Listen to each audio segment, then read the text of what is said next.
Ladies and gentlemen, welcome. Today is my distinct pleasure to introduce a man who is recognized. The battle of evolution is only one skirmish in a much larger war. Science simply makes no use of the hypothesis of God. Ask yourself, what has intelligent design given us? Nothing. We cannot accept intelligent design as an alternative scientific theory. They will never accept that we have a better argument. They just pester us and they waste our time.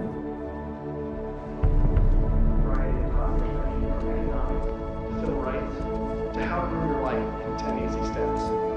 Today, Ben is speaking on the topic that has become increasingly important to him over recent years. While Ben has always been an ardent supporter of science, lately he has noticed an alarming trend in the scientific establishment that could have dire consequences for every American. Without further ado, please join me in giving a warm welcome for Mr. Ben Stein. Thank you. Thank you very much. Thank you very, very much. Thank you. Thank you very much, everybody. Thank you very much, gangsters. Thank you very, very much. Freedom is the essence of America. We're talking about freedom of speech, freedom of assembly, freedom from fear, freedom of religion. Martin Luther King said, America is essentially a dream, and he said it is a dream of freedom and equality, and freedom is the way to equality. And America simply would not be America without freedom. In every turning point in our history, the decision has always been about freedom. Freedom is what makes this country great. Freedom has allowed us to create, to explore, to overcome every challenge we have faced as a nation. But imagine if these freedoms were taken away. Where would we be? What would we lose? Well, unfortunately, I no longer need to imagine. It's happening. We are losing our freedom in one of the most important sectors of society, science. I have always assumed that scientists were free to ask any question, to pursue any line of inquiry without fear of reprisal. But recently, I've been alarmed to discover that this is not the case. It all began when I met evolutionary biologist Richard Sternberg in Washington, D.C.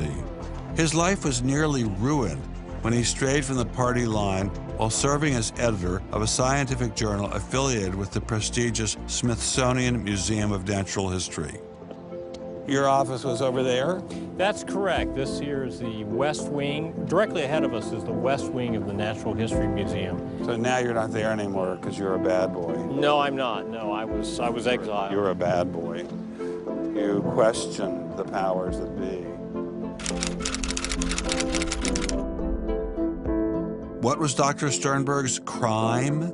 He dared to publish an article by Dr. Stephen Meyer, one of the leading lights of the intelligent design movement. The paper ignited a firestorm of controversy merely because it suggested intelligent design might be able to explain how life began. As a result, Dr. Sternberg lost his office, his political and religious beliefs were investigated, and he was pressured to resign. The questioning of Darwinism was a bridge too far for many. The mentioning of intelligent design that occurs at the end of the paper was over the top. And I think the intelligent design proponents have raised a number of very important questions. And you wanted to get those questions brought up and discussed. Placed on the table. Placed on the table. People were so upset about it.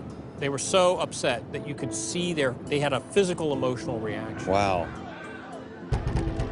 They were saying that Stephen C. Meyer is a well-known Christian, that Stephen C. Meyer is an intelligent design proponent, that Stephen C. Meyer is a Republican. It was all couched in terms of religion, politics, and sociology. The way the chair of the department put it is that I was viewed as an intellectual terrorist. Terrorist? Because of giving the topic of intelligent design some modicum of credibility. What happened to Dr. Sternberg was terrible, but surely it was just an isolated case. I was still pretty skeptical, so naturally I checked in with the head of the Skeptics Society, Michael Shermer. So I can't prove there is no God or Yahweh in your case, any more than I can prove there is no Isis, Zeus, Apollo, Brahma, Ganesha, Mithras, Allah, or for that matter, the flying spaghetti monster. And think about just one thing. Why would the aliens look like this? Well, these are bipedal. Who drew that? Skepticism, it's not a position you take. It's just an approach to claims. This one is called the borderlands of science, where sense meets nonsense. Is intelligent design nonsense? Well, it's unproven. So in that sense, it's nonsense. So I would put it in the sort of shaded areas between good, solid science and total nonsense. You know, it's sort of 3/4 of the way toward the nonsense side. But you think, nevertheless, people should be allowed to speak about it and publish papers about it? They are free to write and publish and be heard in public forums and go to conferences just like everybody else does. Well, what if a person published something, say at the Smithsonian, in favor of intelligent design and then lost his job over it? And it had been peer-reviewed, and published, and then he lost his job over it anyway. What would happen? What do you think about that situation? I think that particular situation, there was something else going on. What was going on? I don't know. I mean, I don't know, because I don't know, but I think there had to be something. People don't get fired over something like that. You roll up your sleeves, you get to work, you do the research, you get your grants, you get your data, you publish, and you work your butt off, and that's how you get your theories taught. Well, but wait a minute. What if you try and roll up your sleeves and go to work and work your butt off, and they say, well, we're going to fire you if you even mention the word intelligent design? I don't think that's happening. Where is that happening? George Mason University. Throughout its 50-year history, our mission has remained clear: to prepare a diverse population of students to think and to grow in a climate of unbridled academic freedom. After Dr. Caroline Crocker simply mentioned intelligent design in her cell biology class at George Mason University, her promising academic career came to an abrupt end. My supervisor invited me into his office. He said, "I'm going to have to discipline you for teaching creationism." And I said, I mentioned intelligent design on a couple of slides, but I did not teach creationism. He said, "Nonetheless, you have to be disciplined." At the end of the semester, I lost my job. Not only did this well-loved professor lose her job at George Mason, she suddenly found herself blacklisted, unable to find a job anywhere. So whenever I interviewed for a job, I would be offered it, usually on the spot. Since this has happened, and since people can Google my name, I'm finding that when I send my credentials, I do get interviews. I get many interviews, but I never get offered a job. I don't tell them about my science sin. I was only trying to teach what the university stands for, which is academic freedom. There's nothing to be learned in neurosurgery by assuming an accidental origin for the parts of the brain that we work on. It wasn't just biologists who were feeling the Darwinist wrath. When neurosurgeon Michael Egnor wrote an essay to high school students saying doctors didn't need to study evolution in order to practice medicine, the Darwinists were quick to try and exterminate this new threat. A lot of people on a lot of blogs called me unprintable names that were printed. There are a lot of very, very nasty comments. Other people suggested that people call the university I work at and suggested perhaps it's time for me to retire. I realized when I kind of went public with my doubts about the adequacy of Darwin's theory that I would encounter criticism. What has amazed me is the viciousness and the sort of baseness of it. I'm an old guy, I have tenure, I'm academically safe, but the young people and what is happening to them in America right now because of this scientism gulag is really terrible. Apparently, Professor Marks was not as safe as he thought. A few months after this interview, Baylor University shut down his research website and forced him to return grant money once they discovered a link between his work and intelligent design. In order to attract grants, you have to market yourself. So you put up sites and call yourself labs and groups and things like that in order to get visibility. And in my entire experience in academia, I never went to any superior and asked them any permission to put up any of these labs. So the fact that this was singled out, let alone shut down, is jaw-dropping. It's astonishing. I have never been treated like this in my about 30 years in academia. Shut up, you freak! I say shut up! It's a madhouse! If you peel back the onion, I think that there is no doubt that the center of this is my work in what some would call intelligent design. People really get emotional about this. Whenever you say intelligent design in a room of academics, them's fighting words. Creationists. Astronomer Guillermo Gonzalez found himself in a fierce shootout with Iowa State University following the publication of his book, arguing that the universe is intelligently designed.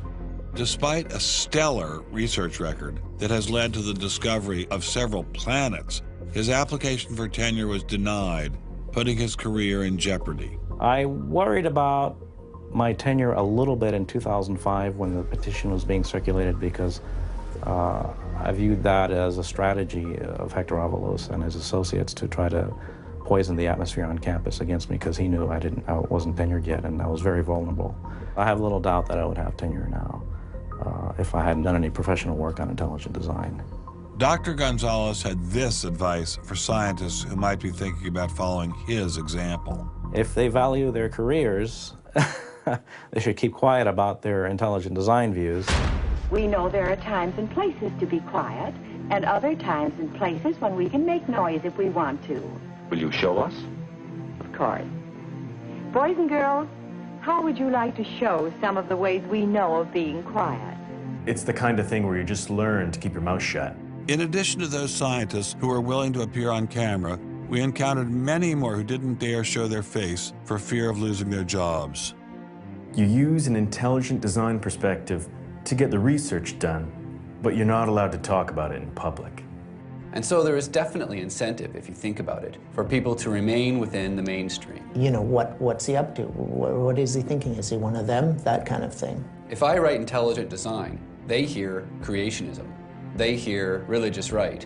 They hear theocracy. So it appears Mr. Shermer, the self-styled skeptic, was wrong on this one. Intelligent design was being suppressed in a systematic and ruthless fashion. But maybe intelligent design should be suppressed. I didn't like what was happening to these scientists, but on the other hand, we don't want our kids being taught that the Earth is flat or that the Holocaust never happened. It was time to ask the scientific establishment what was so bad about intelligent design. Intelligent design people are not genuine scientists. Intelligent design is a racket. It's just propaganda. The only intelligent thing about it is to have got people to call it that. It's really very stupid as well. Everybody knows science education in America is appalling.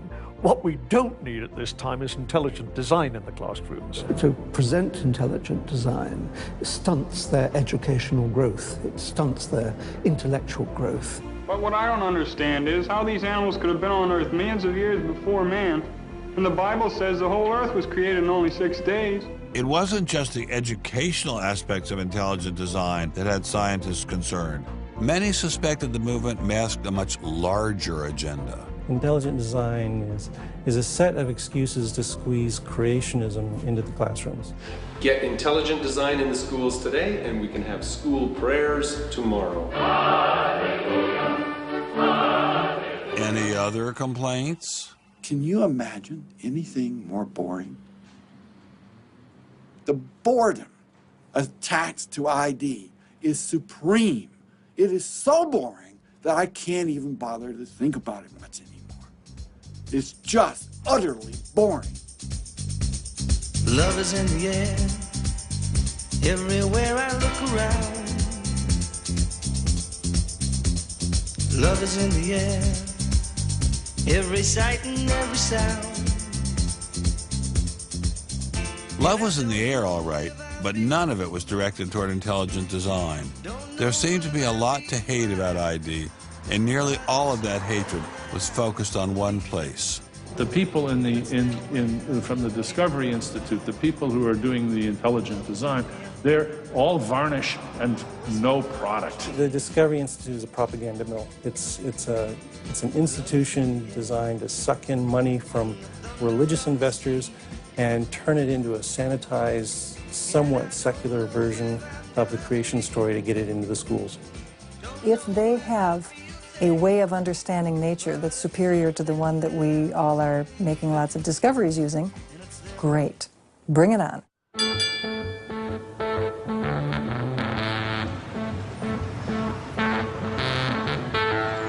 We are really, really lost. I think it's on 3rd. I think it's on 3rd. I think it's down there. I have no idea where this place is.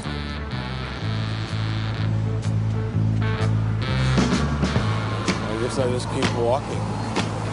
Do you have any idea where the Discovery Institute is? Have you ever heard of that? Never heard of it. Okay, thank you. How are you, sir? I'm good. Yourself? Good. Do you have any idea where the Discovery Institute is? Discovery Institute, not a clue. Discovery Institute. Thank you. It's very kind of you to offer. Welcome to Seattle. Thank you, sir. It's got to be this whole building. Yes, where is the Discovery Institute, please, sir? Discovery Institute on the 8th floor, suite 808. Okay, very good. Aha! Success at last. Aha! We found you. Are you Bruce Chapman? I am. How are you? I'm Ben Stein. Well, very kind of you to have me here. Well, I'm delighted to meet you. Can I look around and see your office? Absolutely. Do you just have this floor, or do you have several other floors as well? No, this is it. This is it? You've made an awful lot of trouble for being in such a small office. I thought it was going to be like the Pentagon. We're like the little boy that said the emperor has no clothes. And he didn't have a big organization either. When you go around and raise funds, your people are not saying to you, by the way, we're going to get all these scientists out of the classroom and put Christ back in the classroom.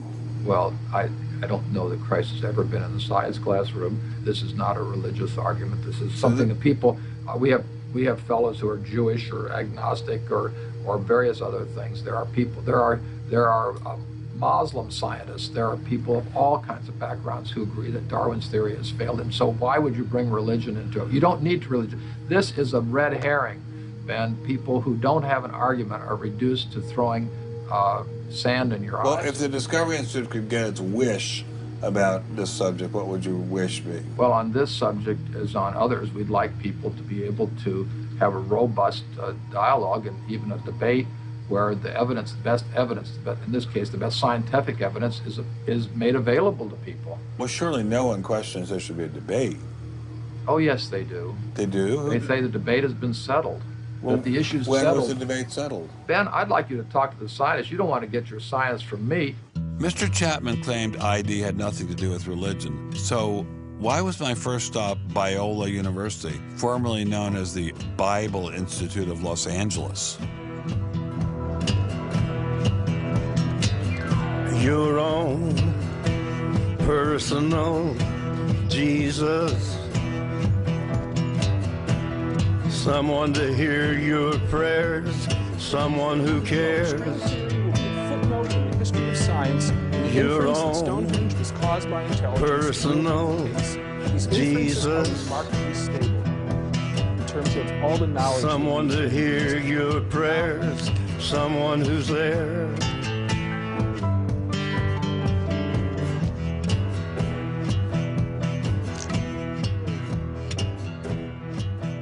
How much money have you ever gotten from Jerry Falwell? $0. How about Pat Robertson? 0. Are you a minister? No. Are you a priest? No. Pastor? No. Youth pastor? Oh, I did teach Sunday school once. Has this all been resolved? I mean, aren't we all Darwinists now? Except for a few cranks like you? Well, it's a funny thing that questions that aren't properly answered don't go away. This question is loaded with all kinds of political baggage, but one-on-one at a scientific meeting after the third or fourth beer, my experience has been that many evolutionary biologists will say, yeah, this theory's got a lot of problems. So you mean to tell me that there really is a debate among scientists about whether or not evolution occurred? Well, evolution is a kind of funny word. It depends on how one defines it. If it means simply change over time, even the most rock-ribbed fundamentalist knows that the history of the Earth has changed, that there's been change over time. If you define evolution precisely, though, to mean the common descent of all life on Earth from a single ancestor via undirected mutation and natural selection, that's textbook definition of neo-Darwinism, biologists of the first rank have real questions. But the modern theory of intelligent design is just microwaved creationism. I don't think that's the case. Creationism, properly understood, begins with the Bible and says, how can I fit the Bible into the data of science? Intelligent design doesn't do that. Intelligent design is the study of patterns in nature that are best explained as a result of intelligence. So intelligent designers believe that God is the designer? Not necessarily. Intelligent design is a minimal commitment scientifically to the possibility of detecting intelligent causation. Dr. Nelson didn't sound like a crazy person, but I still suspected ID was nothing but reheated creationism. My next stop didn't seem like it was going to alleviate those fears. I didn't crawl out of the ocean, I didn't come from no monkey. Science tends to forget evolution's just a theory. They present it in the textbooks and on animal TV. Like it's fact, but tell me, were you there 12 million BC?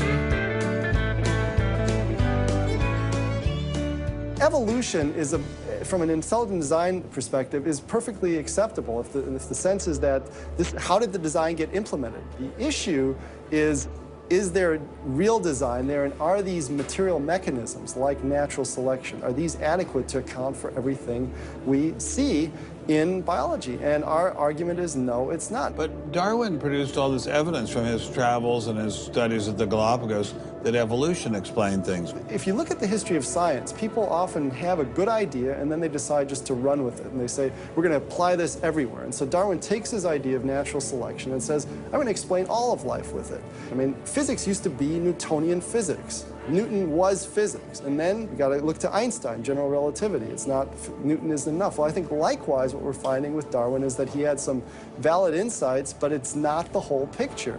Okay, Darwinism may not be the complete picture, but what made these guys think they had the missing pieces?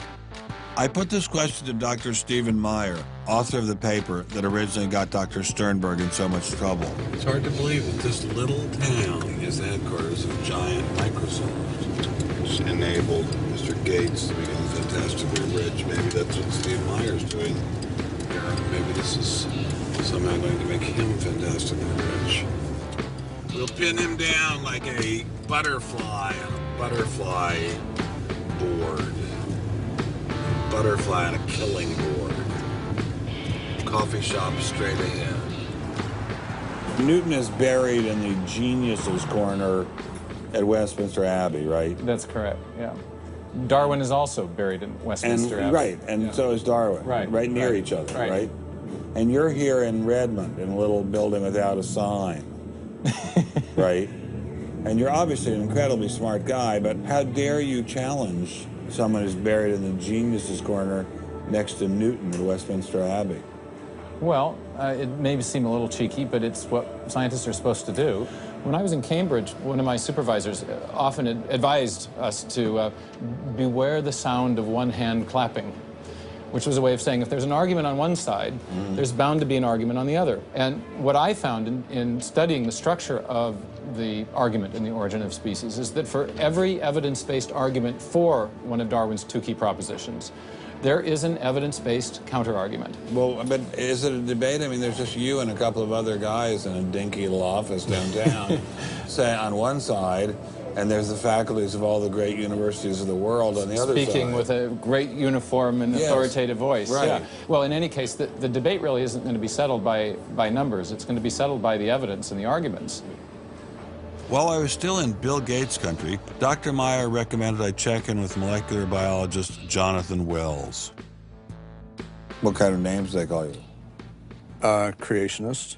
What do you say back to them when they say you're a creationist? Well, I usually don't get the opportunity. What's at stake for you personally here? First of all, I love science. I think the way Darwinism corrupts the evidence, distorts the evidence, is bad for science. Well, the other scientists would tell you to just shut up if you love science, okay? Because you're sort of being a bomb thrower into science. I am upsetting the apple cart, and I think it deserves to be upset in this case. Why? Because the evidence is being distorted to prop up a theory that I think doesn't fit it. Was Darwinism really that bad? Perhaps a change of scenery would give me a fresh perspective. Quand je t'ai vu au coin de la rue, tout est vide, j'ai cru que tous les deux, sous le ciel bleu, nous serions très heureux.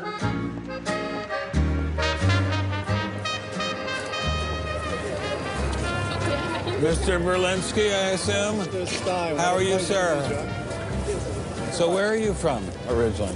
I was born in New York. Yes. Spent 31 years in Manhattan. Yes. And I spent a lot of time in California, too. And tell me all the various universities where you studied or taught. You know, I was at Princeton, then I had a professorship at Stanford, and then I left Stanford, and I taught at Rutgers. I left Rutgers, and I taught at the City College in New York. I left the City College of New York. I taught at the Baruch College. I taught at San Jose. What did you teach at Baruch College? Anything they wanted. Come on in. Thank you, monsieur. What an old building. Wow. It's the oldest in Paris. You're kidding. Merci, monsieur. Ah, je vous en prie, monsieur. Merci. Wow, this is fabulous. Let's put it this way. Before you can ask, is Darwinian theory correct or not, you have to ask the preliminary question, is it clear enough so that it could be correct? That's a very different question. One of my prevailing doctrines about Darwinian theory is, man, that thing is just a mess. It's like looking into a room full of smoke. Nothing in the theory is precisely, clearly, carefully defined or delineated. It lacks all of the rigor one expects from mathematical physics, and mathematical physics lacks all of the rigor one expects from mathematics. So we're talking about a gradual descent down the level of intelligibility until we reach evolutionary biology. We don't even know what a species is, for heaven's sakes. So his theory is smoke, but elegant smoke. There's a certain elegance to it, but you know, I think Einstein had the appropriate remark. He preferred to leave elegance to his tailor. A room full of smoke? That certainly wasn't what I was hearing from prominent Darwinists like Richard Dawkins. Evolution is a fact. It's a fact which is established as securely as essentially any other fact that we have in science. Richard Dawkins is so confident that evolution is a fact, and that therefore God doesn't exist, that he has devoted his entire life to spreading the evolution gospel. I'm an atheist with respect to the Judeo-Christian God because there is not a shred of evidence in favor of the Judeo-Christian God. It is completely right to say that since the evidence for evolution is so absolutely, totally overwhelming, nobody who looks at it could possibly doubt that if they were sane and not stupid. So the only remaining possibility is that they're ignorant, and most people who don't believe in evolution are indeed ignorant. But the people I spoke with weren't ignorant. They were highly credentialed scientists. So there had to be something else going on here. So you think the whole theory of evolution is false, or just certain parts of it? Well, again, evolution is a slippery word. I would say minor changes within species happen. But Darwin didn't write a book called How Existing Species Change Over Time. He wrote a book called The Origin of Species. He purported to show how this same process leads to new species, in fact, every species. And the evidence for that grand claim is, in my opinion, almost totally lacking. How does Darwin or Darwinism say that life began? Well, he didn't know, and in fact, nobody knows. So Darwinism, strictly defined, starts after the origin of life and deals only with living things. Well, how can there be a theory about life without a theory about how life began? Well, a grand overarching evolutionary story, of course, does include the origin of life, but Darwin's theory doesn't begin until you have the first cell. Well, does someone have a theory about how life began?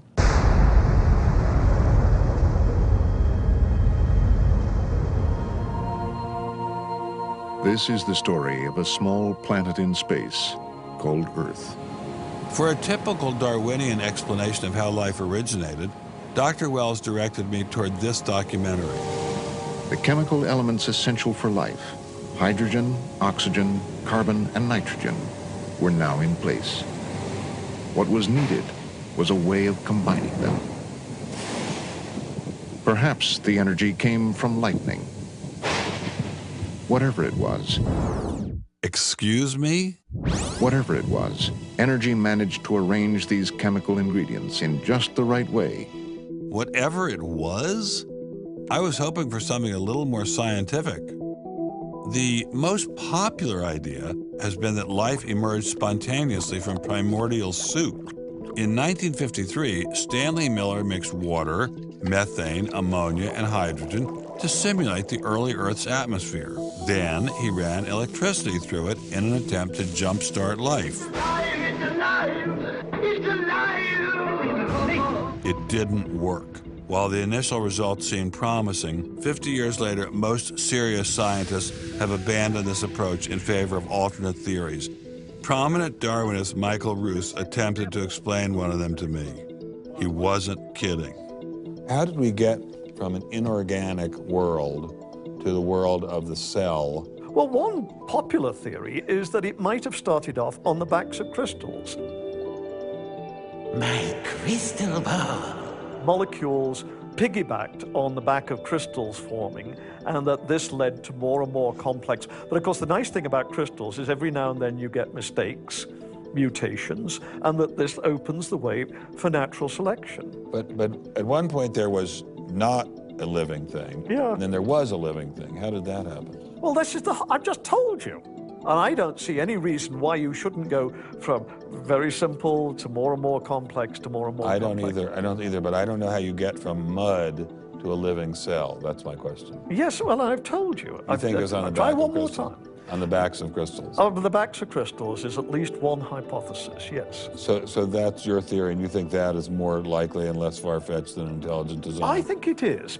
I wouldn't put Ben Stein's money on Dr. Roos's joyriding crystals, but it did make me wonder, what were the chances of life arising on its own? It's been speculated that probably there would have to be a minimum of about 250 proteins to provide a minimal life function.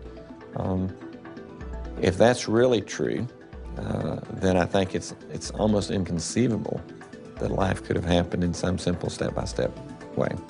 Okay, so the simplest form of life requires at least 250 proteins to function. What's so difficult about that? Welcome to the Casino of Life. Who wants to spin for a chance to win? Oh, sure. I'll give it a shot. What do I win? Take a look at this. Huh? How about the world's first single-cell organism? This perfectly aligned string of proteins could be yours. Now, take a spin.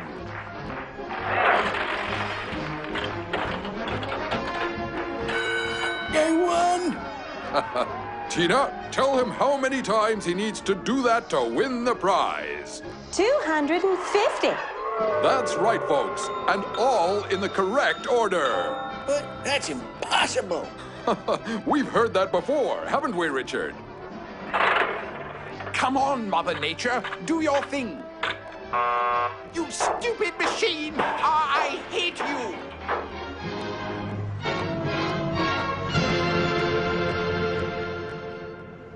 We're talking about something that's staggeringly improbable, roughly 1 in a trillion, trillion, trillion, trillion, trillion, trillion. Let all of life choose a million, a trillion, trillion. The number is essentially zero. Something has to skew nature to choose the ones that work. So, in the game of life, it looks as if the house always wins.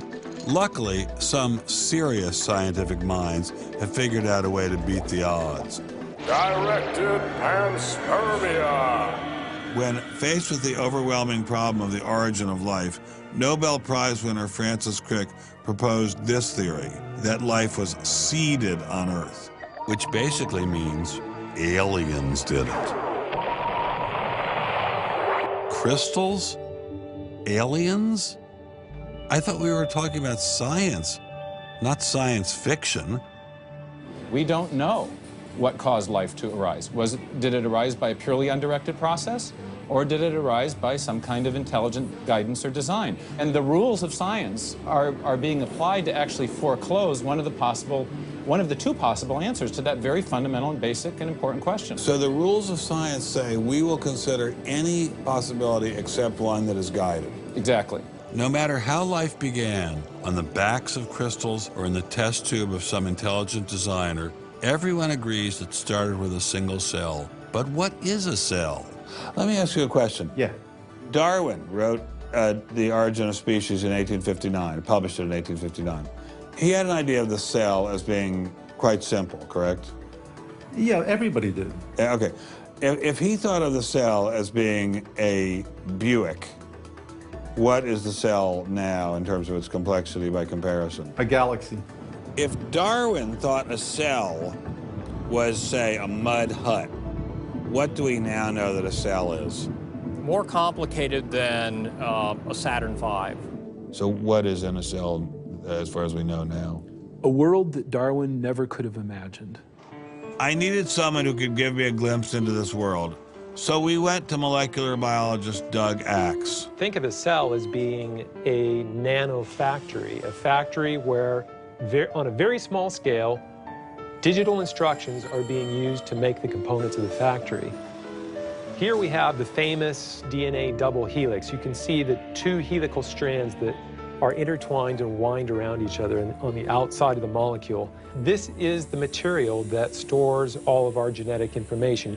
In higher life forms, this will be the equivalent of something like a gigabyte of information stored in the molecules that form the individual chromosomes, all packed within the nucleus, which is a tiny fraction of the entire cell size. So what does DNA do? Well, the information in DNA ends up providing the information for sequencing the amino acids to make protein. We have information in a one-dimensional form that provides the information for a three-dimensional form.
I'm finally just beginning to grasp the complexity of the cell.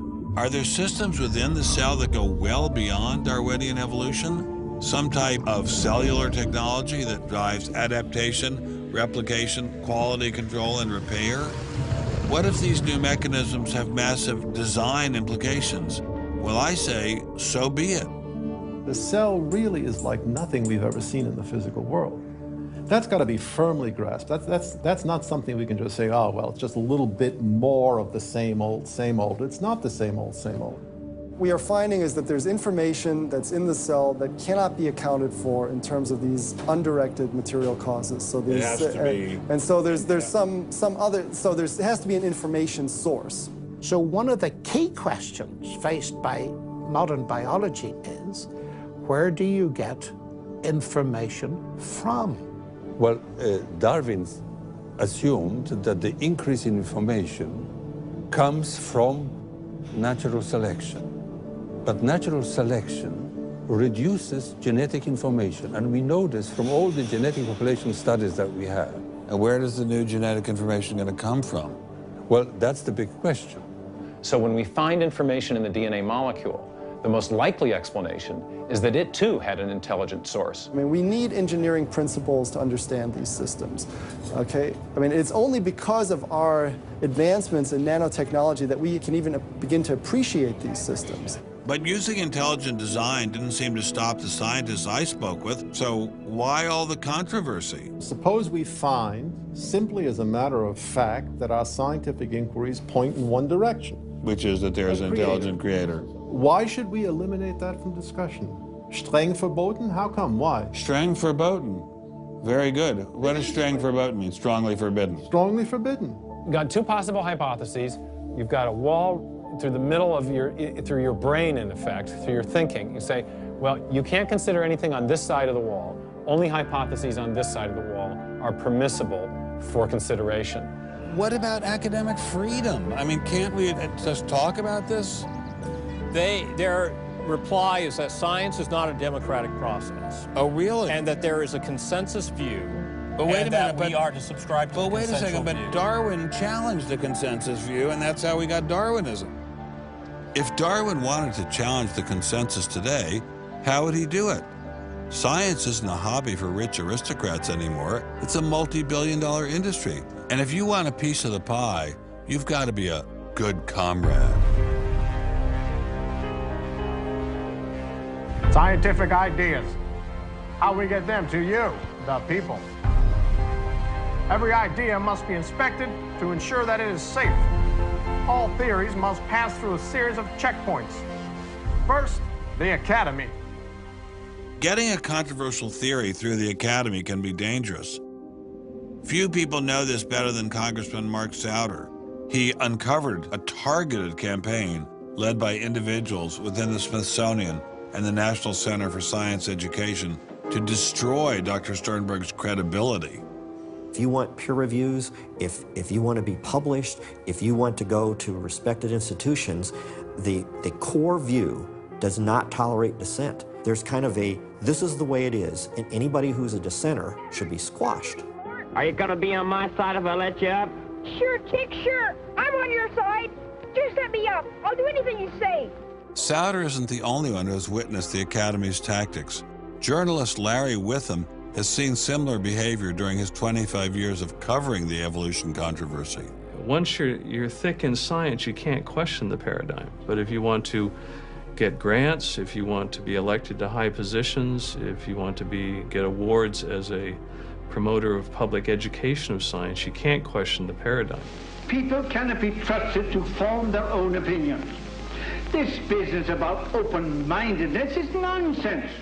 Why is the scientific establishment so afraid of free speech? There is this fear that if one aspect of the theory is closely scrutinized, there's going to be an unraveling. Who are you? Oh, I am the great and powerful Wizard of Oz. I interviewed dozens and dozens of scientists, and when they're amongst each other or talking to a journalist who they trust, they'll speak about You know, it's incredibly complex, or molecular biology is in a crisis. But publicly, they can't say that.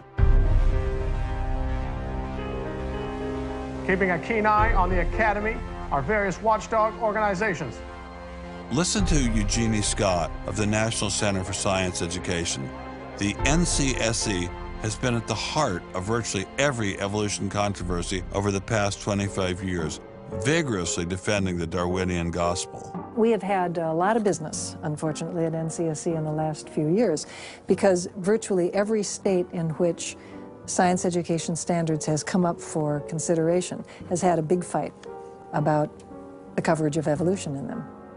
NCSE was started by a group of scientists and teachers who were very concerned because in the late 70s and early 80s there were a lot of attempts to pass equal time for creation science and evolution laws. And clearly this is something that neither scientists nor teachers liked. It wasn't exactly help the creationists are coming, but it's, you know, kind of along those lines. Most scientists just throw up their hands and say, creationists, they drive me crazy, you know, you handle it. We've worked a lot with science education organizations. The most important group we work with is members of the faith community, because the best kept secret in this controversy is that Catholics and mainstream Protestants are okay on evolution. Are you sure about that, Eugenie? Liberal Christians have been fighting with conservative Christians for so long that they'll side with anybody against the fundamentalists.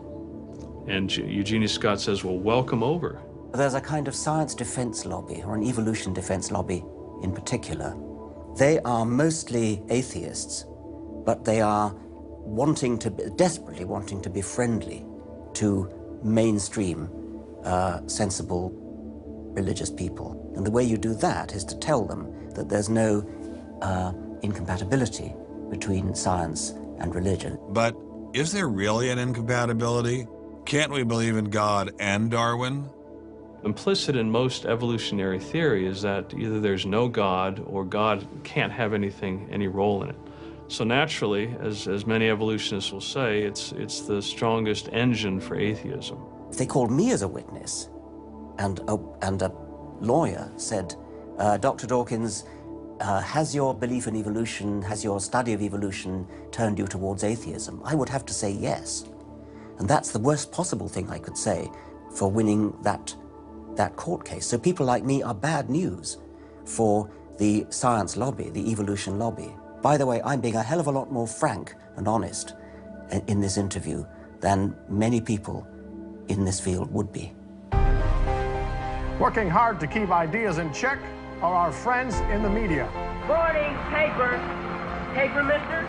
The tendency of the media is to side with the establishment because they inherently agree with the establishment. Eugenie Scott, my understanding is that there is not a single peer-reviewed article out there that supports intelligent design. Am I wrong? You are not wrong. You are correct. I believe that we get coverage, but we always get coverage like we're the outsider, not like it's an even debate. But instead of merely reporting news, he analyzes it, often expressing his personal opinions. We constantly deal with reporters who refuse even to report the correct definition of intelligent design. They, over and over again, talk about life is so complex, God must have done it. Just admit it, it's religion. Very simple. You just can't, it's religion. It's a wanton distortion of our position. Study desk. I've got a hot story here. You can look at Associated Press stories, and the same sentence will appear in those stories for 10 years. Intelligent design says that life is too complex. It's called a boilerplate. And the reporter never reports anymore or gets any new ways to say it, so the public understanding never advances. But what happens if a reporter decides to take a more balanced approach to intelligent design? There might be remarkable pressure on that reporter not to side against the evolutionists. I thought I told you to kill that story. Few reporters have learned this better than author and journalist Pamela Winnick. When she refused to take sides in an article she wrote about intelligent design, the Darwinists found a new favorite target. Number one, I wasn't Christian, I was Jewish. Number two, I wasn't religious.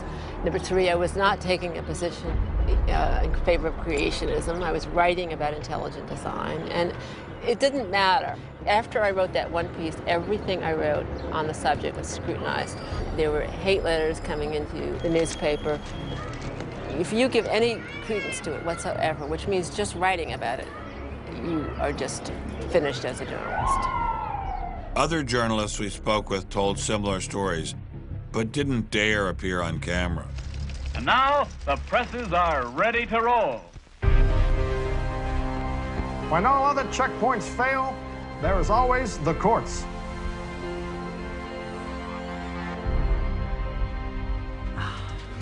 We have spent an enormous amount of time trying to prove to the court what everybody already knows, that intelligent design is a particular religious belief. But I thought scientific questions were settled by the evidence, not by taking people to court and suing them. How do other countries deal with such disputes? Dr. Marcy Giertuk, a population geneticist who now represents Poland in the European Parliament, was able to shed some light on this topic. The censorship of teaching criticism of evolution is and always was much stronger in, say, in your country, in the United States, than it ever was in Poland. Why? Why would the censorship? That is because you have a political correctness in your country. These issues are brought to court, and the court says what you can and what you cannot teach. We want to know what you teach, what books you use, how you teach it. We never had that sort of way of deciding scientific issues in Poland. We never had the courts involved. So you are saying that as far as the teaching of science is concerned, Poland is freer academically than the United States. I think in this particular issue of evolution, I think this is true. But how effective are the courts in deciding such matters? What about the general idea that intelligent design is doomed as a result of several recent legal setbacks? I think court cases don't decide anything. I mean, if you look at the Scopes trial, who won that trial? It wasn't the evolutionists. I mean, it was the Tennessee law was upheld, barring evolution. And yet, in the popular imagination, Scopes is the hero. Inherit the Wind, that movie, which is really bogus history based on the Scopes trial, has carried the day. These issues go much deeper than any decision by a judge. The evolution debate does seem to run much deeper than the courts, much deeper even than science. To generate this level of hostility, ID must threaten something at the very core of the Darwinian establishment. The entire globe is today the site of a momentous conflict. It is the challenge of ideas.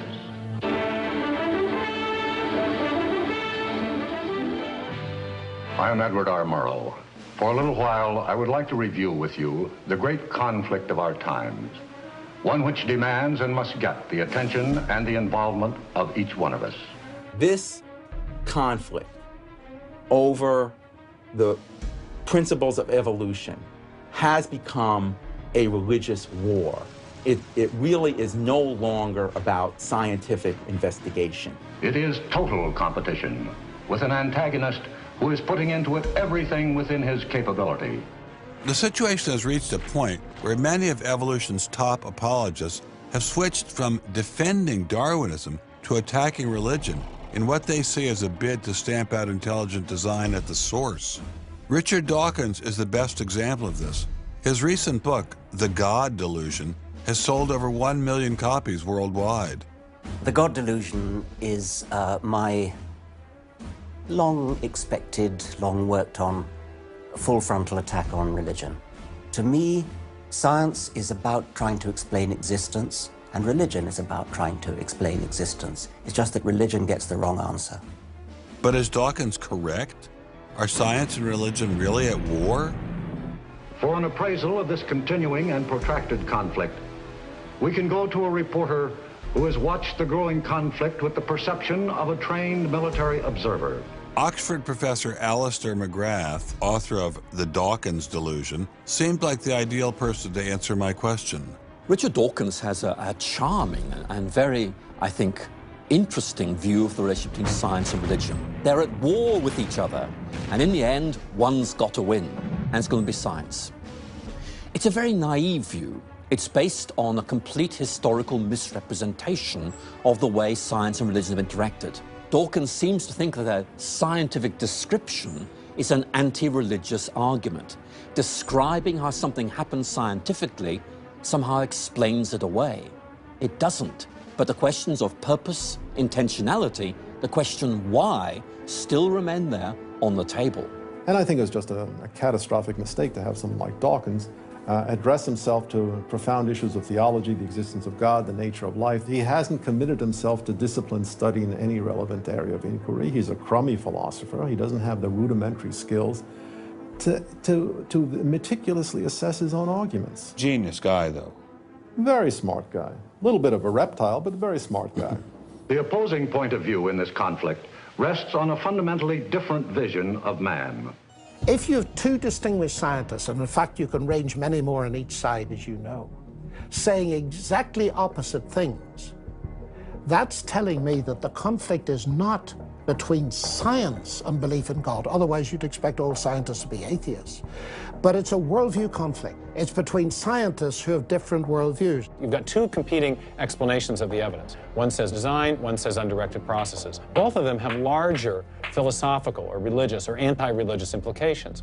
So you can't say that one of those two theories is scientific and the other is unscientific simply because they have implications. Both have implications. People who tell you, for example, that science tells you all you need to know about the world, or that science tells you that religion is all wrong, or science tells you there is no God, those people aren't telling you scientific things. They are saying metaphysical things, and they have to defend their positions for metaphysical reasons. What is being presented to the public is, first comes the science, and then comes the worldview. I would want to argue that that may not be the case, that it may actually be the other way around, that the worldview comes first and is influencing the interpretation of science. My deep regret is some people are so deeply entrenched in their own worldviews that they will simply not countenance alternatives. I'm actually a person of the left. I'm not even a particularly religious person. I think of myself as a kind of humanist. And I think it's sending a very bad message to religious people who are interested in science, that in some sense, in order to do science credibly, they have to leave their religious beliefs at the door. The founders of early modern science, Sir Isaac Newton, Robert Boyle, Johannes Kepler, Galileo, most of these early scientists all not only believed in God, but they thought their belief in God actually made it easier to do science. You can be religiously motivated and you can do good science. And they have more often gone together than not gone together. Admitting our biases is the best way towards rational discussion, which I would welcome. Rational debate is a nice thought, but it's nearly impossible in the current climate. I'd seen the chilling effect that this unquestioning devotion to Darwinism has had on science, but were there other consequences? No gods, no life after death, no ultimate foundation for ethics, no ultimate meaning in life, and no human free will are all deeply connected to an evolutionary perspective. You're here today and you're gone tomorrow, and that's all there is to it. Dr. Will Provine, professor of the history of biology at Cornell University, gave us another disturbing glimpse into where Darwinism can lead. Oh, I was a Christian, but I never heard anything about evolution because it was illegal to teach it in Tennessee. Dr. Provine's first biology professor changed all that. He started talking about evolution as if it had no design in it whatsoever. And I came up to him and I said, "You've left out the most important part." And he said, "If you feel the same way at the end of one quarter, I want you to stand up in front of the students in this class and tell them this deep lack in evolution."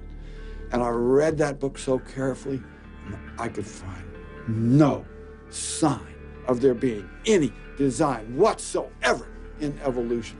And I immediately began to doubt the existence of a deity. But it starts by giving up an active deity, then it gives up the hope that there's any life after death. When you give those two up, the rest of it follows fairly easily. You give up the hope that there's an immanent morality. And finally, there's no human free will.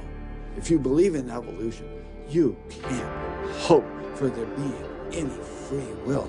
There's no hope whatsoever of there being any deep meaning in human life. We live, we die, and we're gone. We're absolutely gone when we die. Dr. Provine is no stranger to the prospect of death. Nearly a decade ago, he was diagnosed with a large brain tumor. Let's suppose my tumor comes back, as it almost certainly will. Well, I'm not going to sit around like my older brother did last year, and he was dying of ALS, Lou Gehrig's disease. He wanted desperately to die, but we couldn't help him die. I don't want to die like that. I'm going to shoot myself in the head long before then. I'm going to do something different. I hope these are empty words for my friend, Dr. Provine, because shortly after this interview was recorded, he learned his brain tumor had returned. I don't feel one bit bad about holding the views that I do. There's not anything in the views I hold that makes me, oh, I wish I had free will, or, oh, I wish there were a God. I don't ever wish that. Dr. Provine's deconversion story was typical amongst the Darwinists we interviewed. Biologist P.Z. Myers, who runs the pro-Darwin anti-religion blog Pharyngula, says science eroded his faith as well. I never hated religion. I found religion quite comfortable, and I liked the people in it. What led to the atheism was learning more about science, learning more about the natural world, and seeing these horrible conflicts with religion. And it was then, when I discovered evolution, when I discovered Darwinism, that I realized there's this magnificently elegant, stunningly elegant explanation, which I didn't quite understand to begin with. When I did understand it, then that finally killed off my remaining religious faith. After hearing these stories, I was not surprised to discover that most evolutionary biologists share Professor Dawkins' views. It appears Darwinism does lead to atheism, despite what Eugenie Scott would have us believe. And if you separate out the ethical message from religion, what have you got left? You got a bunch of fairy tales, right? I think that God is about as unlikely as fairies, angels, hobgoblins, etc. Religion, I mean, it's just fantasy, basically. It's completely empty of any explanatory content. And it's evil as well. Half the people in this country think that drugs is what you have to regulate to make us safer, and half the people think guns, that's what you got to regulate to make us safer. But I always think if you're going to regulate one thing that has the most potential to cause death and destruction, religion. You got to start with religion, and Religion is an idea that gives some people comfort, and we don't want to take it away from them. It's like knitting. People like to knit. You know, we're not going to take their knitting needles away. We're not going to take away their churches. But what we have to do is get it to a place where religion is treated at the level it should be treated. That is, something fun that people get together and do on the weekend and really doesn't affect their life as much as it has been so far. So, what would the world look like if Dr. Myers got his wish? Greater science literacy, which is going to lead to the erosion of religion. And then we'll get this nice positive feedback mechanism going, where as religion slowly fades away, we get more and more science to replace it. And that will displace more and more religion, which will allow more and more science in. And we'll eventually get to that point where religion has taken that appropriate place as a side dish rather than the main course. But will eradicating religion really lead to a modern utopia? Let me try to imagine that, and let's let history be our guide.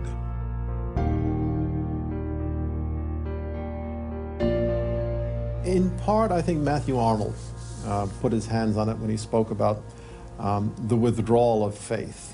There is a connection between a society that has at least a minimal commitment to certain kinds of transcendental values and what human beings permit themselves to do one to the other.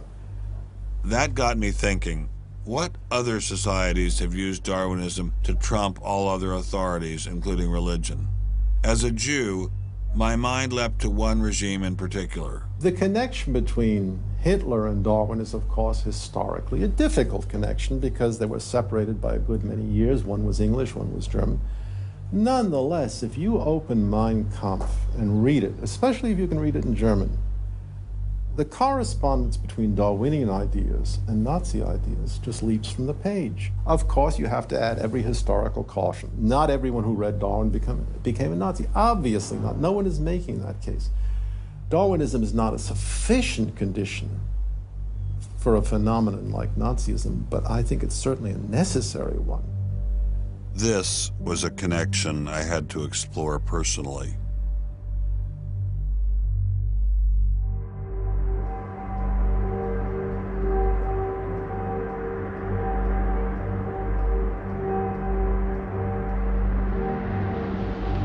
American officers arrive at a Nazi institution seized by First Army troops. Under the guise of an insane asylum, this has been the headquarters for the systematic murder.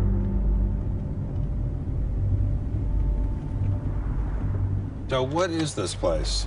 During the Second World War, 15,000 people were killed here. Why were they killed? They were killed because they were people with handicaps. Why kill them? What's the point of killing them? People who were not able to work, people who were not able to live by themselves, that they were useless eaters. Useless eaters. And life unworthy of living. This idea grew up in the 20s. So long before National Socialism, biologists, anthropologists, they thought that maybe mankind could, or the government could interfere into the growth of the population. I see. And they had the utopia that they would have a society without illness and without handicap. Alles Lebensschwache geht in der Natur unfehlbar zugrunde. Wir Menschen haben gegen dieses Gesetz der natürlichen Auslese in den letzten Jahrzehnten furchtbar gesündigt. Wir haben unwertes Leben nicht nur erhalten, wir haben ihm auch Vermehrung gewährt. Die Nachkommen dieser Kranken sahen so aus, die tiefer stehen als jedes Tier. So this was a Darwinian concept? Yes. And also a Malthusian concept, very much Malthusian. Malthusian? Thomas Malthus, who said that there was a shortage of resources, English philosopher, so there was a shortage. Yes, but the Nazis, they relied on Darwin. They relied on Darwin? Yes, Darwin and German scientists. Patients were led down this hallway to Nazi doctors who decided who would live and who would die. They were accompanied by 15 nurses. Nurses, yes. Nurses, male and female nurses. So nurses were helping lead them to their doom. Yes.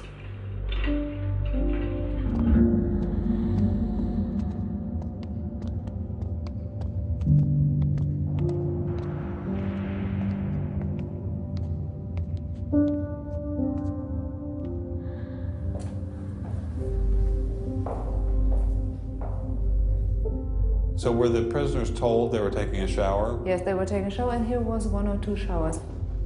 So how many people were brought into this room? 60 to 70.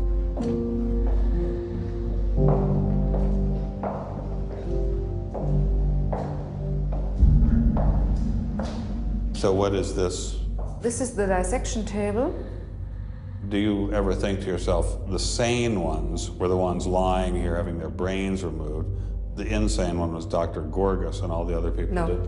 No, I don't think that, because I think those people who killed here, they were very sane, because they had their purposes. They had purposes? Yes. I don't think they were insane.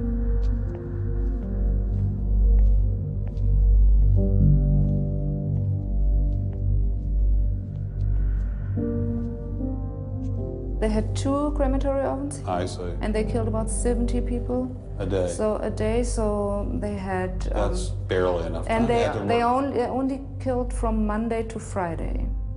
So... Because the people who were doing the killing needed to have the weekend off. If you met Dr. Gorgas today, what would you say to him? I don't know. I don't think that it's my role to tell him something. It's difficult to describe how it felt to walk through such a haunting place. to know that these cold stone and tile walls were the last things the victims of Hadamar ever saw. I wanted to explore this connection further, so I met with the author of From Darwin to Hitler, Dr. Richard Weikart. Hitler and many of the physicians that carried out this program were very fanatical Darwinists, and particularly they wanted to apply Darwinism to society. Was wir uns unter der deutschen Jugend der Zukunft wünschen, ist etwas anderes, als was die Vergangenheit sich gewünscht hat.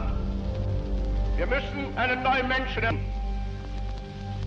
auf das unser Volk nicht an den typischen Degenerationserscheinungen dieser neuen Zeit runter geht.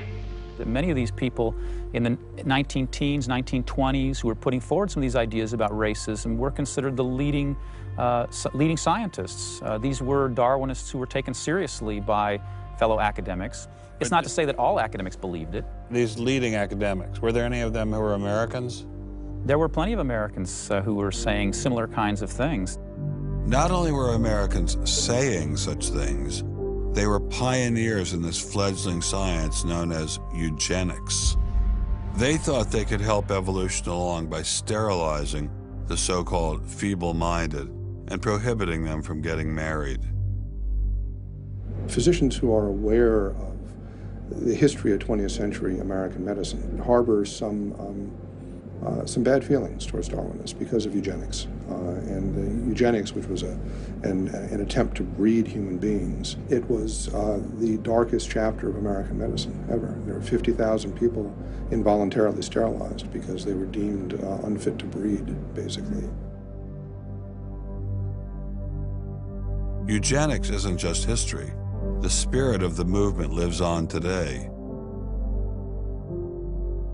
Margaret Sanger was the head of Planned Parenthood. She was a very fanatical in her promotion of eugenics. In fact, Planned Parenthood was all about birth control for the impoverished and lower classes to try to help improve the species.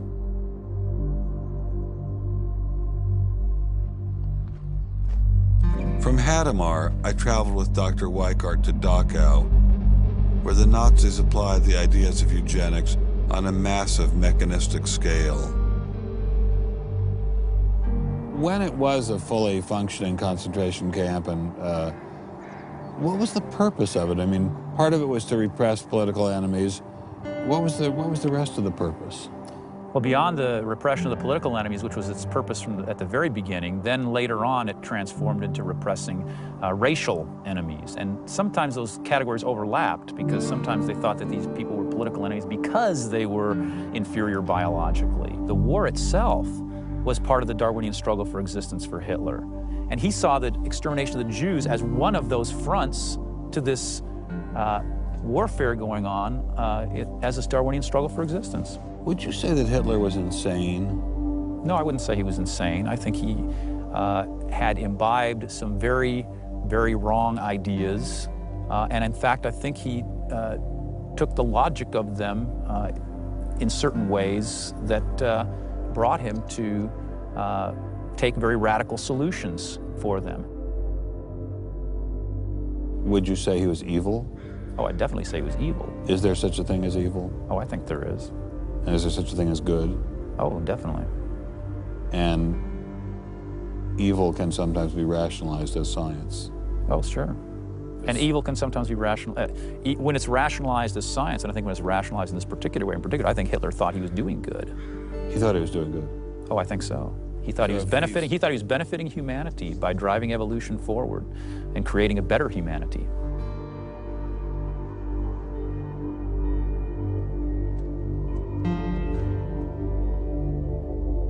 Before leaving Dachau, I stopped by the memorial commemorating the thousands of Jews who were killed there in excruciating conditions. I know that Darwinism does not automatically equate to Nazism. But if Darwinism inspired and justified such horrific events in the past, could it be used to rationalize similar initiatives today? There's a good German expression, so fängt es immer an. I mean, it always begins in the same way. Something to remember in the context of United States discussions of euthanasia and abortion. It always begins in the same way. There seems to be an excellent argument for getting rid of useless people by killing them. Or at least it seems excellent to the people advancing the argument. It's the love affair with death and, the euthanasia and this movement going on, which I find appalling. And the idea is that, immediately rid our society of anybody who might be a drain, and think of people in economic terms. And I think that's where some of the Darwin fits in, actually. It's just a devaluing of human life. First of all, if you take seriously that evolution has to do with, the transition of life forms, and that life and death are just natural processes, then one gets to be liberal about abortion and euthanasia. All of those kinds of ideas seem to me follow very naturally from a Darwinian perspective, a deprivileging of human beings, basically. And I think that people who want to endorse Darwinism have to sort of take this kind of viewpoint very seriously. And when we see an elite, and it is an elite that controls essentially all the research money in science, saying there is no such thing as moral truth, science will not be related to religion. I mean, it's essentially official policy of the National Academy of Science that religion and science will not be related. I mean, hey, that cuts off a lot of debate, doesn't it? What's going to happen if this doesn't change? Well, I think we're watching it happen, aren't we? I needed time to think, so I traveled to the birthplace of this idea.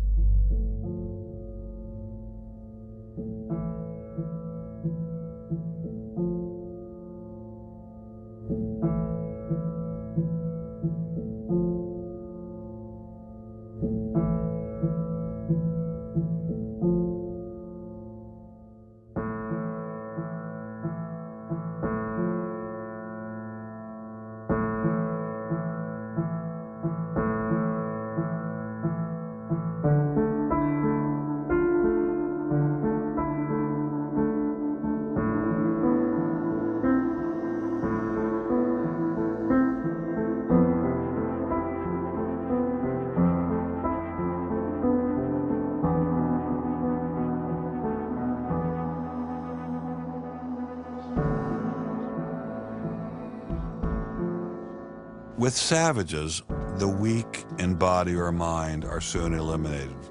We, civilized men, on the other hand, do our utmost to check the process of elimination. We build asylums for the imbecile, the maimed, and the sick. Thus, the weak members of civilized societies propagate their kind. No one who has attended to the breeding of domestic animals will doubt that this must be highly injurious to the race of man. Hardly anyone is so ignorant as to allow his worst animals to breed. Charles Darwin, The Descent of Man, 1871.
Throughout the Cold War in Germany, there was this wall erected to keep ideas out. It was erected by people who held an ideology, that were afraid of a competition from other ideas that would come into their society. And what we're seeing happening in science today is very much like that. But I think that's just a strategy for protecting a failing ideology from competition. America didn't become the great nation that it is by suppressing ideas. It progressed by allowing freedom of speech and freedom of inquiry. Thomas Jefferson got it right when he wrote, "We hold these truths to be self-evident, that all men are created equal, that they are endowed by their Creator with certain unalienable rights, that among these are life, liberty, and the pursuit of happiness." Hundreds of thousands of Americans have given their lives to protect these values, but now they're under threat once again. It wasn't just scientists who were being expelled. It was freedom itself, the very foundation of the American dream, the very foundation of America.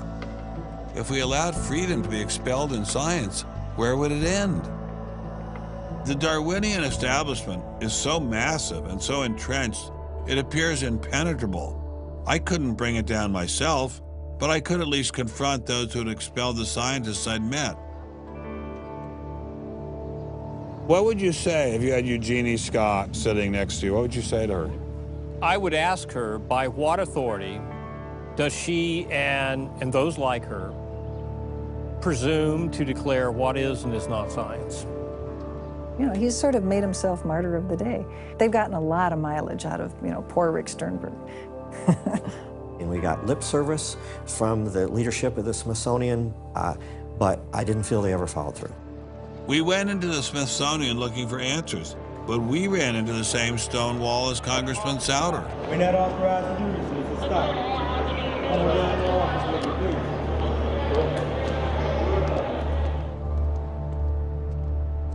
He said, nonetheless, you have to be disciplined, and I lost my job. We did get an interview with a spokesman from George Mason, but it was impossible to knock him off his script. Her contract was not renewed.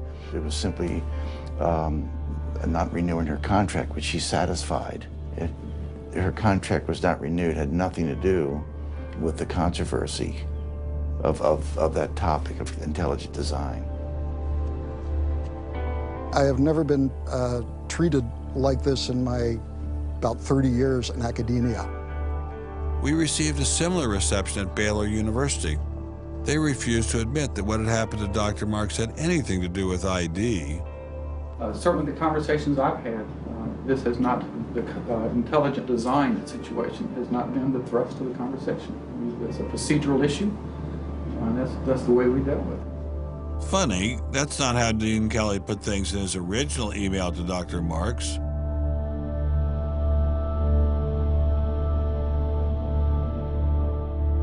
I'm not mixing my religion with my science. The questions that I ask in my intelligent design research are perfectly legitimate scientific questions. At least the top guns at Iowa State were willing to own up to their actions. What we wanted to stop is the use of the name of ISU to validate intelligent design algorithms, and we did succeed. I really think a lot of Guillermo. He's a great guy. So, I mean, that's why I'm kind of disappointed, all right, that he should have just left this alone. So, in my opinion, should have just left it alone. Dr. Hauptmann elaborated further on his great regard for Gonzalez. This is quoting an email from you to Mr. Avalos. You say, "Sometimes it is just best to ignore idiots," in reference to Guillermo. And then the religious nutcases should be challenged at every opportunity. Yeah, because, for example, you... in that case, I'm thinking more of, say, the creationist crowd who claims that God put all the animals on an ark and that's it, all right? That's where all of our animals came from today. That's crazy, okay? You shouldn't be insulting even children with that kind of thing. So these are the idiots, all right? They've always been around. They've always been around. Going after the perpetrators in each of these cases wasn't getting me anywhere. So I reconnected with Dr. Berlinski and Dr. Schroeder to see if they had any advice.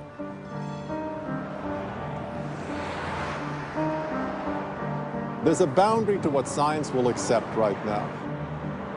I think the parallel is exactly this wall coming down. Ask any Berliner from the east side what it meant to have the wall come down. If it is possible to make a break in the wall that will allow academia to ask these fundamental questions that exist and allow them in the science classrooms as well. It'd be nice to see the scientific establishment lose some of its prestige and power. It'd be nice to see other questions being opened up.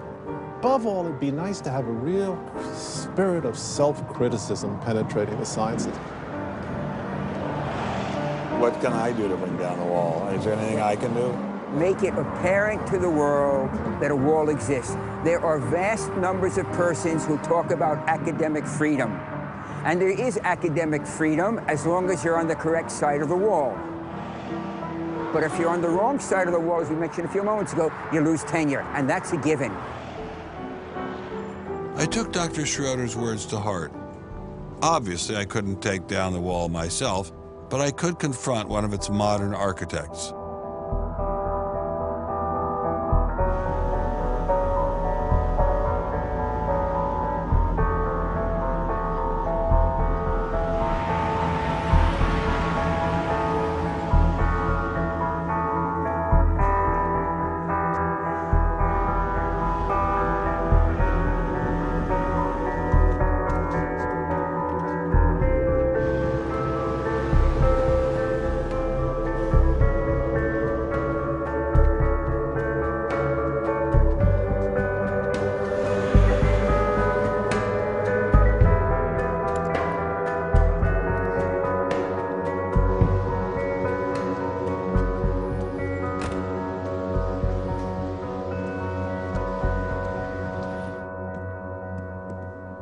Hello, Professor Dawkins. How are you?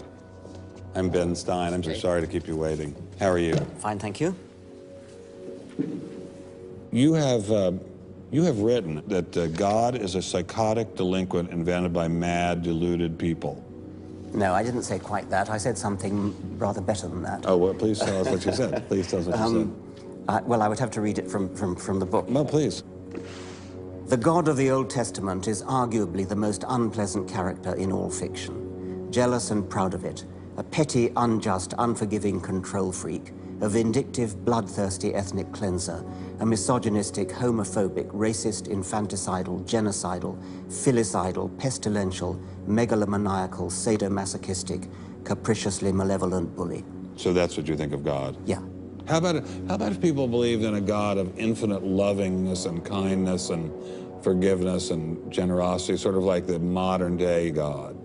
Why spoil it for them? Why not just let them have their fun and enjoy it? I mean, I don't want to spoil anything for anybody. I write a book, people can read it if they want to. I believe that it is a liberating thing to free yourself from primitive superstition. So religion is a primitive superstition? Oh, I think it is, yes. So you believe it's liberating to tell people that there is no God? I think a lot of people, when they give up God, feel a great sense of release and freedom. Why do you think that? I mean, what's your dad? What's your scientist? What's your data? I think, well, I've had a lot of letters saying that, and I've... There are 8 billion people in the world, Dr. Dawkins. How many letters have you had? No, I haven't done that. That's quite true. Professor Dawkins seemed so convinced that God doesn't exist that I wondered if he would be willing to put a number on it. Well, it's hard to put a figure on it, but I mean, I put it as something like, 99% against or something. Well, how do you know it's 99% against, say, 97%? No, I did. You asked me to put a figure on it, and I'm not comfortable putting a figure on it. I think I just think it's very unlikely. What? But you couldn't put a number on it? No, of course not. So it could be 49%. Well, it would be. I mean, I think it's unlikely, but it's quite far from 50%. How do you know? I don't know. I mean, I put an argument in the book. Well, then who did create the heavens and the earth? Why do you use the word who? You see, you immediately beg the question by using the word who. Well, then how did it get created? Well, by a very slow process. Well, how did it start? Nobody knows how it started. We know the kind of event that it must have been. We know the sort of event that must have happened for the origin of life. What was that? It was the origin of the first self-replicating molecule. Right. How did that happen? I told you we don't know. So you have no idea how it started? No. nor has anybody. Nor has anyone else. What do you think is the possibility that intelligent design might turn out to be the answer to some issues in genetics or in evolution? It could come about in the following way. It could be that at some earlier time, somewhere in the universe, a civilization evolved by probably some kind of Darwinian means to a very, very high level of technology and designed a form of life that they seeded onto, perhaps this planet. Now, that is a possibility and an intriguing possibility. And I suppose it's possible that you might find evidence for that if you look at the details of biochemistry, molecular biology. You might find a signature of some sort of designer. Wait a second. Richard Dawkins thought intelligent design might be a legitimate pursuit? And that designer could well be a higher intelligence from elsewhere in the universe. Well, but that higher intelligence would itself have had to have come about by some explicable or ultimately explicable process. It couldn't have just jumped into existence spontaneously. That's the point. So Professor Dawkins was not against intelligent design, just certain types of designers, such as God. So the Hebrew God, the God of the Old Testament, he doesn't exist in your view? Certainly. I mean, that would be a very unpleasant prospect. And the Holy Trinity of the New Testament, nothing like that. Do you believe in any of the Hindu gods? Like Vishnu? How can you ask such a question? You don't, right? How could I? I mean, why would I, given that I don't believe in any others? You don't believe in the Muslim God? No. I mean, why do you even need to ask? Well, I just wanted to be sure. So you don't believe in any God anywhere? Any God anywhere would be completely incompatible with anything that I've said. I assume. Yeah. I'm just trying to make sure you don't believe in any God anywhere. No. What if after you died you ran into God and he said, "What have you been doing, Richard? I mean, what have you been doing? I've been trying to be nice to you. Yeah. I gave you a multi-million-dollar paycheck over and over again with your book, and look what you did." Bertrand Russell had that point put to him, and he said something like, "Sir, why did you take such pains to hide yourself?" But if the intelligent design people are right, God isn't hidden. We may even be able to encounter God through science, if we have the freedom to go there. What could be more intriguing than that?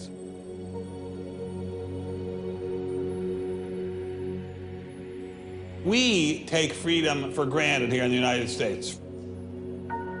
Freedom is what this country is all about. And a huge part of freedom is freedom of inquiry. But now, I'm sorry to say, freedom of inquiry in science is being suppressed. Behind me stands a wall that encircles the free sectors of this city, part of a vast system of barriers. There are people out there who want to keep science in a little box where it can't possibly touch a higher power, cannot possibly touch God. Those barriers cut across Germany in a gash of barbed wire, concrete, dog runs, and guard towers. If you believe in God, and you believe that there is an intrinsic order in the universe, and you believe that it's the role of science to try to pursue and understand better that order, you will be ostracized. I'm frightened by this, but I'm not going to let it stop me from investigating and from speaking. The wall cannot withstand freedom. What I'm asking for is the freedom to follow the evidence wherever it leads. My hope is that there'll be enough independent thinking scientists who don't like to be told what to think. People on both sides of the argument being prepared to talk and listen. And above all, a willingness to keep these dialogues open. It might allow a lot of very good scientists to be scientists who aren't being allowed to be scientists right now. I don't care what they end up as being. I don't care if they end up being religious, a young earth creationist. If they have thought their way through the issues and get there, I'm all for them. And why do I think we're going to win in this struggle? Because truth-crushed earth will rise again. To find out what's true has a value all of its own. If it has additional good consequences, so be it. because no lie can live forever. And I believe that science gives us one perspective on the world, and our religious insight gives us another perspective on the world. And by putting the two together, they will see more deeply and more truly. And if we will stand up for freedom, freedom is the victor. And if we all do that, we will overcome.